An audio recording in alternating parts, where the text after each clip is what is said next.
Seguinte, segura isso antes.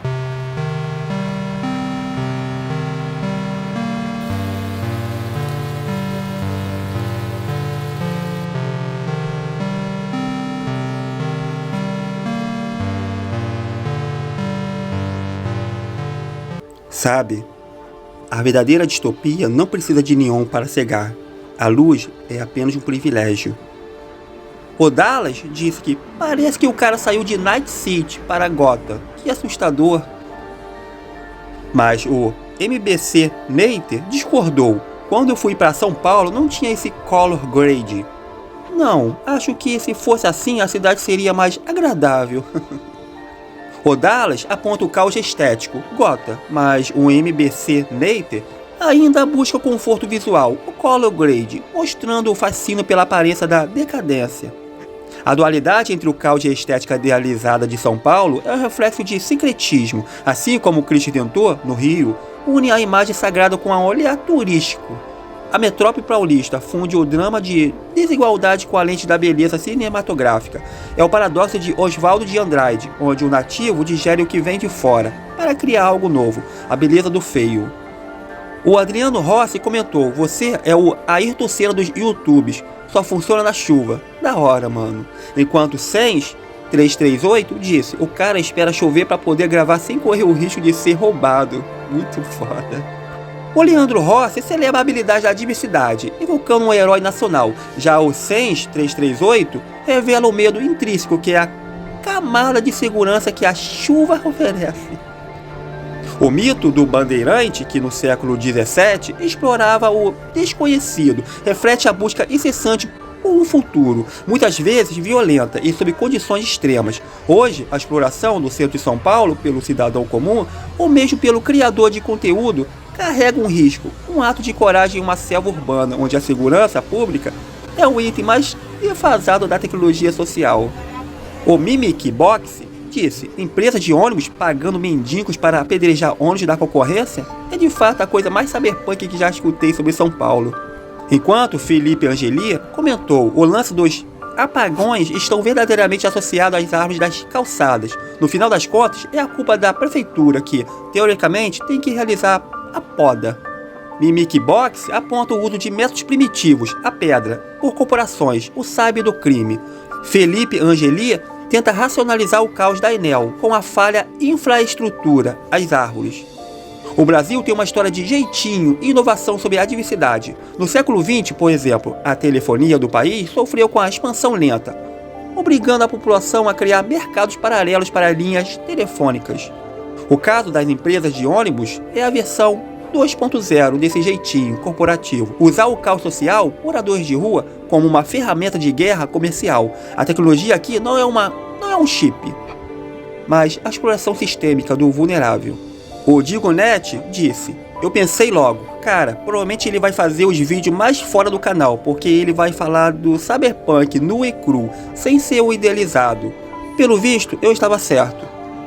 O Diogo Net celebra a visão nua e crua do real, enquanto o MBC Nater busca o color grade, que o torna agradável, um comportamento comum da fuga cognitiva frente à realidade dolorosa. Na psicologia social brasileira, existe o conceito de anestesia afetiva, ou a normalização do absurdo. O brasileiro se acostuma com a corrupção, a violência e a desigualdade extrema, como se fosse apenas parte da vida. A sua jornada é, portanto, uma terapia de choque para o espectador, forçando a desnormalizar o cenário. A liberdade, o bairro filmado, simboliza essa dualidade, sendo um paraíso de cultura importada sobre um centro de integração social. O comentário veio do Gilson Nanche, e isso me fez ver a espinha dorsal que sustenta a alegoria da cidade. Acredita-se que o conceito da lei dos 3/3, um antigo princípio de finanças e sobrevivência do Brasil colônia, ainda rege as elites, 1/3 para o luxo invisível, 1/3 para a segurança invisível e o último terço para a manipulação dos dependentes. O táxi aéreo é um drone de vigilância, são a materialização exata desse princípio. A história da Rua 25 de Março, um ponto de efervescência comercial e imigração, mostra que o sistema sempre prosperou na exploração da periferia. As histórias cyberpunk não são futuristas, são antemporais. O Blade Runner sem glamour é a realidade de quem No centro, precisa olhar para o chão molhado em busca de segurança e não de reflexos de neon. É isso. Paz. Quilômetros um do outro, né? 20 minutinhos de carro da sede do Google para uma das maiores favelas do Brasil, provavelmente da América Latina, né? Mas além de tudo isso, ainda tem diversas outras questões, inclusive a questão do hibridismo cultural, principalmente, né? O Brasil é um país muito diverso. O Brasil tem a maior comunidade japonesa fora do Japão de todo mundo, né? E a maior parte dessa comunidade está aqui em São Paulo, lógico, no bairro da Liberdade, que a gente acabou de passar. A mesma coisa com a comunidade libanesa. Inclusive, se a gente pegar toda a comunidade libanesa do Brasil, contando com os descendentes, né, que já nasceram aqui, o Brasil tem mais libanês do que o próprio Líbano, para vocês terem uma noção, né? A comunidade libanesa no Brasil é maior do que a população do próprio Líbano, né? E a maior parte dessa comunidade, da mesma forma também, está aqui em São Paulo. A comunidade chinesa também, muito forte aqui em São Paulo, principalmente ali na região da 25 de março, né? Cada vez mais vem aumentando, já se estima que tenha pelo menos 200 mil chineses vivendo só na cidade de São Paulo. Isso sem falar dos coreanos lá do Bom Retiro, dos italianos lá do Bexiga, dos angolanos, né? Outros povos da África, outros povos da Europa. Enfim, é uma cidade extremamente multicultural e a forma como essas culturas interagem e se mesclam mesmo, né, dentro de um cenário de desigualdade extrema como é o daqui de São Paulo, é muito cyberpunk, né? Isso é muito cyberpunk, principalmente na região do centro, nesses bairros com maior incidência histórica de imigração. É muito comum, né? Você está andando na rua, você escuta alguém falando árabe numa orelha, alguém falando mandarim na outra orelha. Tudo isso é muito interessante, né? Fora isso, também não dá para deixar de falar do crime organizado, né? Muitas comunidades aí onde o Estado não chega, o crime organizado assume as funções de um microestado, né? Como se fosse uma cidade dentro de uma cidade, com uma economia independente, uma cultura independente, né? As milícias da mesma forma atuam ali como se fossem microestados, e até mesmo alguns desses condomínios de luxo de São Paulo que eu falei, né?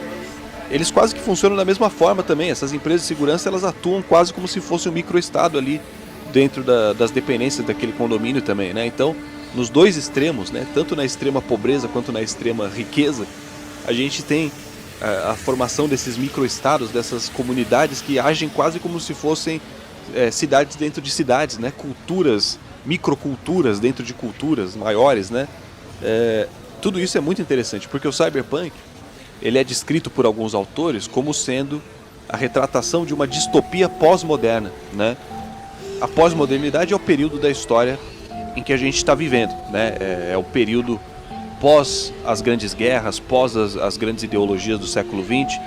E uma das principais características desse nosso tempo é a fragmentação, né? É a rejeição de grandes narrativas unificadoras, né? Um niilismo estrutural, um fatalismo enraizado, né? Aquela sensação de que o mundo é uma merda e não tem nada que você possa fazer para mudar, né? Isso é muito cyberpunk, né?